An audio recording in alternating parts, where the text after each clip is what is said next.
Salut à tous, nous voici dans une toute nouvelle vidéo.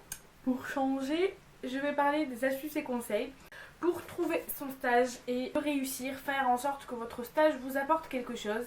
J'ai voulu vous faire cette vidéo parce que j'ai eu une mauvaise expérience de stage. Je me suis dit que je suis probablement pas la seule parce qu'il y avait une copine de classe qui avait la même expérience. Et je me suis dit, on ne doit pas être les seuls, c'est pas possible. L'année dernière, je vous avais fait pendant le printemps comment réussir un entretien. C'était en rapport avec un entretien d'embauche ou un entretien de stage. Là, je vais plus parler du stage et je vais un petit peu plus approfondir mes conseils. Parce que par rapport à cette expérience-là, je pense être capable de vous donner ces conseils-là pour que vous puissiez le réussir et faire en sorte que ça vous serve, quoi. Je vais tout de suite commencer par les conseils. Vous connaissez la leçon, je vous ai fait une liste de conseils, il y en a 10, à chaque fois je vous en fais 10.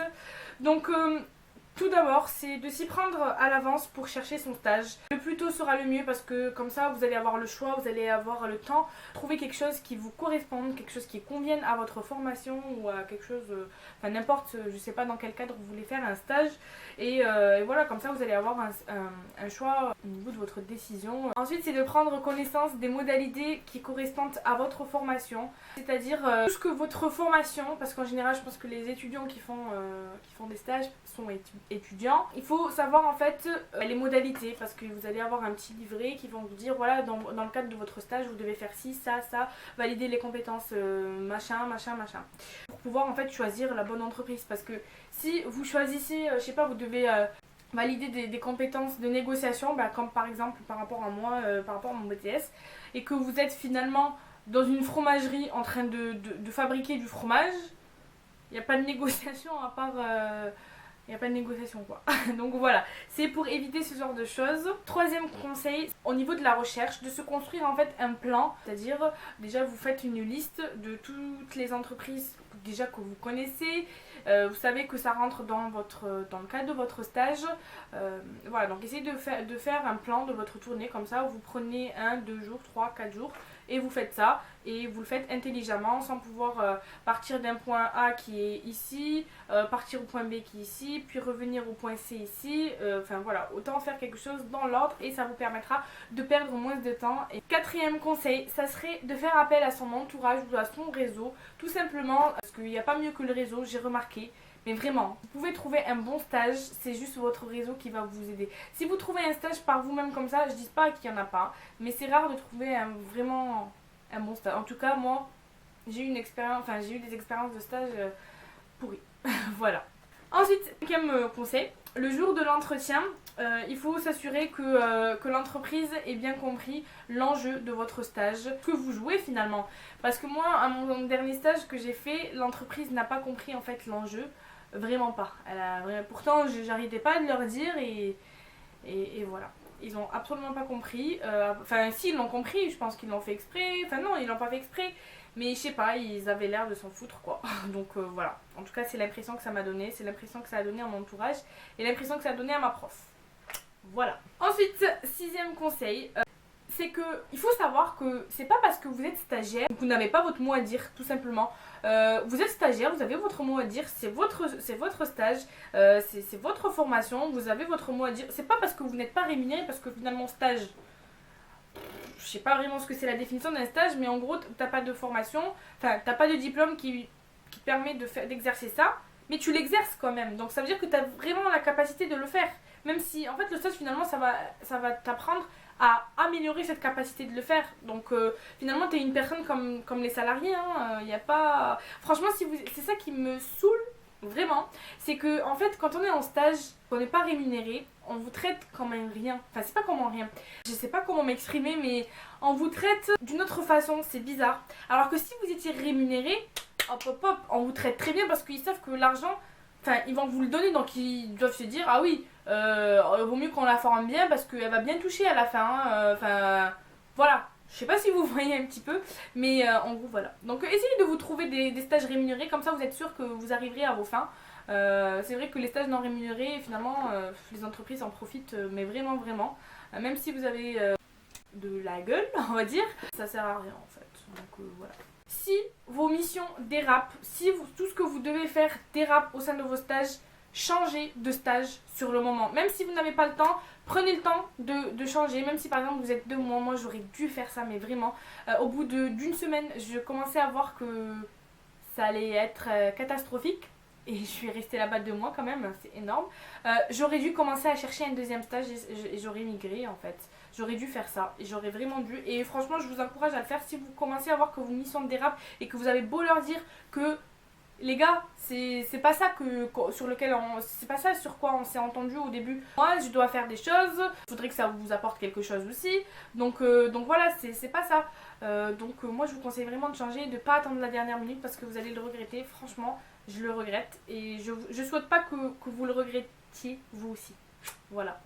7e conseil, ça serait d'étudier en long, en large, en travers, tout ce que vous voulez, tout ce que le stage va vous apporter. C'est-à-dire ce qu'il va vous apporter et ce que vous devez faire comme effort pour y aller. En fait, c'est-à-dire l'essence, les transports, le temps, etc. Parce que si votre stage se trouve à 3 heures de là où vous êtes, ça ne vaut pas le coup. Ça voudra dire que vous devez vous lever, enfin vous allez perdre du temps, ça ne sert à absolument à rien. Moi, pour ma part, moi je me suis dirigée vers un stage où il n'y avait pas de transport en commun. Et si je prenais les transports en commun, j'allais rester 2 heures, 2 heures et demie dans les transports en commun, ce qui n'était pas bon. Donc du coup, niveau essence, je peux vous dire que c'était vraiment la galère parce que moi, j'ai pas de voiture. Mon père, c'était lui qui venait m'emmener, qui venait me chercher. Et du coup, en fait, il m'emmenait. Il faisait 4 allers-retours dans la journée. Sachant que lui, il avait des choses à faire en plein milieu de la journée. Donc du coup, ça l'empêchait de finir ses choses. Du coup, il devait arrêter 1 heure avant de venir me chercher pour éviter les bouchons, etc. Enfin voilà, imaginez 4 allers-retours dans une journée pendant 2 mois, pendant 40 jours. C'est 4 fois 40, ça fait 160.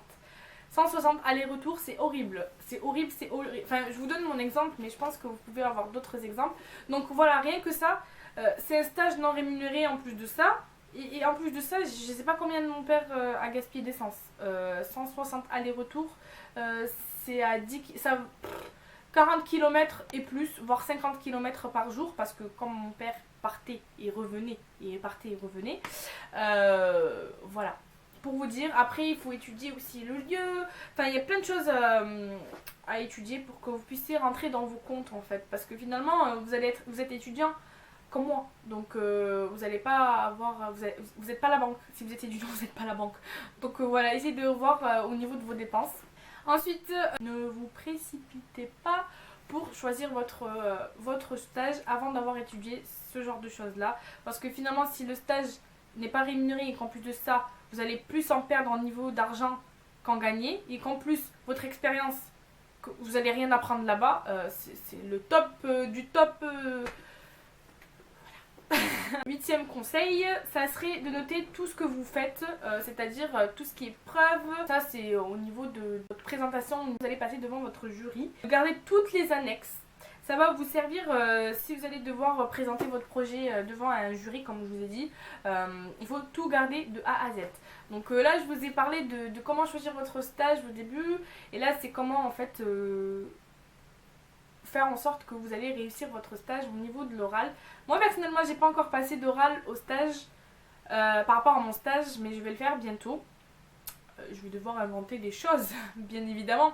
Parce qu'à un moment, quand vous faites pas l'émission demandée, il faut bien inventer pour pas plomber votre BTS. Parce que voilà, voilà, j'ai plus de mots. Je suis tellement déçue que voilà, ça m'a vraiment saoulée. Ensuite, 9e conseil. Vous êtes en droit, quand vous allez chercher un stage, c'est pas parce que vous êtes stagiaire qu'on peut vous faire faire tout ce qu'ils veulent. C'est pas parce que vous êtes stagiaire que vous êtes obligé de faire 35 heures ou 40 heures. Déjà, quand vous êtes stagiaire, sachez que quand vous êtes stagiaire, vous n'avez pas le droit de dépasser un certain nombre de jours par année sans être rémunéré. C'est-à-dire, vous ne devez pas dépasser 40 jours par an. En gros, vous faites les 40 jours, ok, vous n'êtes pas rémunéré, ça rentre dans la loi. Mais si vous faites 41 jours et que vous n'êtes pas payé au 41e jour, vous êtes hors la loi et l'entreprise, elle, est hors la loi. Donc, faites attention parce que j'ai une copine à moi qui, la pauvre, elle a fait plus de 35 heures par semaine alors qu'elle ne devait pas faire plus de 35 heures par semaine. Son patron lui a fait faire 45 heures par semaine parfois. Donc voilà, ça c'est le genre de patron, c'est vraiment des connards, vraiment. Je m'en fous, c'est ma chaîne YouTube, je dis ce que je veux. mais voilà, ils en profitent parce que vous êtes stagiaire. Non, je suis désolée, non. Franchement, ça me saoule, hein. qu'il y a des entreprises qui puissent s'en tirer comme ça. Moi je vais me battre pour les gens qui vont faire des stages comme ça. Non mais sérieusement ça me saoule vraiment des entreprises comme ça qui en profitent. Moi quand je lui dis, elle me dit mais non arrête. Je vais mais si c'est écrit hein, c'est dans la loi. Moi tous les trucs comme ça moi je les connais. Moi il est hors de question quand je ne suis pas rémunérée de faire en plus de mon travail. Surtout que c'est un truc qui me plaît pas. Surtout si c'est un truc où on profite, je sens qu'on profite de moi. Oh, mais attendez mais moi je faisais tout pour pas dépasser les 17h hein. Vraiment. Si je dépassais 17h01 j'étais au bout de ma vie hein. Mais vraiment. Même offrir 1 minute de mon temps en plus. Non mais on dirait une psychopathe qui parle. Mais je vous jure ça m'a saoulée. Vraiment. Oh là là vous êtes en train de vous dire mais elle est folle quand même hein. Mais oui franchement ça me saoulait. Je disais à ma copine une fois j'ai dépassé. J'étais à 17h05. J'ai failli pleurer. Tellement ça m'a saoulée. 5 minutes en plus. Non mais sérieux quoi. Non mais 5 minutes c'est beaucoup hein. Ensuite, ouais, j'ai un petit peu dérapé sur le 9e conseil. Je vous avais dit de pouvoir négocier vos horaires. Alors, c'est-à-dire, vous êtes stagiaire, vous êtes étudiante, vous savez que vous habitez un petit peu loin, ou vous savez que vous habitez un petit peu près, ou vous travaillez. Essayez de vous arranger avec votre tuteur ou avec votre directeur de stage, je sais pas comment ça s'appelle. Mais essayez de vous arranger. Par exemple, moi, le dernier stage que j'ai fait, je me suis arrangée avec eux pour avoir le mercredi après-midi et le vendredi après-midi parce que je devais travailler. Et rembourser mon BAFA. Donc, vous n'avez pas... Enfin, voilà, vous pouvez négocier vos horaires. Commencer... par exemple, j'avais 2 heures de pause le midi et je commençais à 8h le matin. Donc, j'ai essayé de voir avec eux si c'était pas possible de commencer à 9h et d'avoir qu'une seule heure de pause. Par exemple, c'est des trucs comme ça vous arrange, ça peut pas les déranger. Parce que finalement, c'est pas eux. Les entreprises qui vont vous dire « Oh non, c'est pas possible », sont en train de littéralement se foutre de votre gueule. Parce que finalement, ça les dérange pas, vous faites un travail, c'est juste que vous le déplacez, vous commencez un petit peu plus tôt le midi et un petit peu plus tard le matin. C'est juste comme ça, enfin je sais pas. Moi ça va, ils m'ont accordé donc c'était bien. Mais voilà, n'hésitez pas à négocier vos horaires, vous n'êtes pas forcément obligé de faire 35 heures, surtout si vous tombez dans des entreprises ou dans par rapport à votre formation, vous n'avez pas besoin de faire vraiment 35 heures. Moi, je saurais pas dire une profession où on n'a pas besoin de faire autant d'heures. Mais je sais pas moi. Essayez de vous arranger. Franchement, vous êtes en stage, certes, vous apprenez, mais vous n'êtes pas... votre vie n'est pas... votre période de stage ne va pas être que du stage. Parce que vous avez une vie à côté, vous avez un travail, vous avez une vie. Voilà. C'est ça que je ne comprends pas. Peut-être parce que moi, je ne suis pas sérieuse. Mais non, j'estime que non.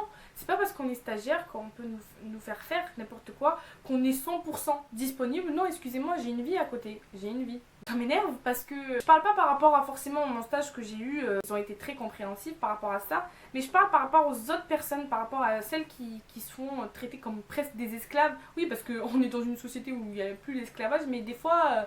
et des formes d'esclavage. Franchement, ce sujet me tient vraiment, vraiment à cœur parce que je dis à ma copine, plus jamais de ma vie je refais de stage. Mais vraiment, plus jamais de ma vie.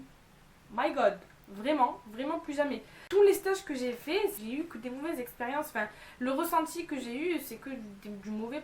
Ensuite, 10e conseil. Sachez que vous n'êtes pas un poids. Parce que des fois, quand on est stagiaire, on sent qu'on est un poids, qu'on les dérange et tout. Moi, j'ai eu ce sentiment-là depuis le début de mon stage. Et parce que parfois, on vous le fait sentir. Et ça, c'est trop chiant. Mais à un moment où vous posez la question, vous êtes là, mais non mais les gars, si vous m'avez signé ma convention de stage, j'ai pas à être un poids pour vous hein. Si vous m'avez signé la convention de stage, c'est que vous avez décidé, vous étiez en accord de savoir que vous allez me prendre, que vous allez m'apprendre des choses. Certes, je n'ai pas de diplôme, certes, pour des trucs je ne suis pas vraiment qualifiée, mais je suis là pour apprendre. Donc prenez un petit peu le temps, parce que nous les jeunes, on est l'avenir de cette société. Donc je sais pas moi, il y a des fois, oh mais ça me saoule quand même hein. Si la personne a décidé de vous prendre en stage, c'est qu'elle a été consentante dès le début. Donc je vois pas pourquoi vous allez être un poids pour elle. Elle est responsable, comme je dis, et a le devoir de faire en sorte que vous appreniez des choses et de pas rester là à ne rien faire. Ah oui ça, mon Dieu. Pendant tout le long de mon stage, la moitié de mon temps, je n'ai rien fait. Il y a un quart où j'ai fait quelque chose et un quart où j'ai rangé des dossiers. Autant vous dire que... Voilà. J'aurais dit, ben ils comprennent pas, enfin voilà. Donc j'ai eu beaucoup de journées comme ça où je suis restée là à rien faire. J'ai essayé de m'occuper tant bien que mal à essayer de rédiger mon rapport de stage. Mais finalement j'avais pas de quoi rédiger mon rapport de stage parce que j'avais pas de contenu. Voilà. Bon, moi j'espère vraiment que cette vidéo, bon elle va être un petit peu longue mais je tenais vraiment à la faire et à vous faire comprendre que c'est pas parce que vous êtes stagiaire qu'on peut vous écraser. C'est pas parce que vous êtes stagiaire que vous devez faire certaines choses qui n'ont pas été convenues dès le début. C'est pas parce que vous êtes stagiaire que vous devez faire le sale boulot. Je voulais vous faire cette vidéo maintenant parce qu'il y en a, je sais qu'ils vont avoir des périodes de stage entre février etc. même en fin d'année scolaire. Donc je pense que c'est un petit peu le parfait timing.